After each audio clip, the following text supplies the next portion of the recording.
எங்க நாளைக்கு உங்கள் வீட்டில் இருந்து 30 பேர் தானங்க வருவோவா? நான் 30 சாப்பாடு தான் சொல்லியிருக்கேன். அந்த அக்கா காலையில் 9 மணிக்கு டான்னு வந்துருதேன்னு இருக்கவோ, வந்து சமைச்சு தந்துருவோவோ. என்னது 1000 ரூபாய்க்கு அடிச்சு இந்த அக்கா 200 குறைச்சி பியாசி பறக்கி 800 ஓகே சொல்லியிருக்கவோ.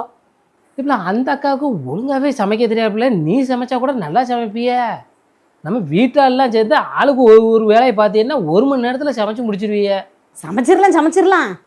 சமையல்காரக்கா சமைச்சவனா 30 சாப்பாடுனா கூட ஒரு 5 பேர் இல்லை ஒரு 10 பேர் சாப்பிட்ற மாதிரி சாப்பாடு தருவோம். இது நம்ம சமைச்சுன்னு வச்சுக்கோங்களேன், கூட கொஞ்சம் அரிசி போடு, வீட்டாளுக்கு காணாமல் போயிடக்கூடாது, மிஞ்சினாலும் பரவாயில்ல அப்படின்னு சொல்லுவோவா. கூட கொஞ்சம் அரிசியை போட்டு பொங்கணும், சாப்பிட்டு மட்டுமா போவோம். நீ பாத்திரத்தை கூட அள்ளிட்டு வர போயிருவோவா.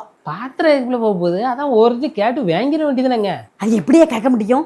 எல்லாரும் ஒரு பாத்திரத்தில் ஒரு பேரை அச்சடிச்சுலாம் தந்திருக்கவோ. அப்போ உன்கிட்ட இருக்க பாத்திரம் பிள்ளை எங்க சொந்தக்காரங்க பாத்திரம் தான்.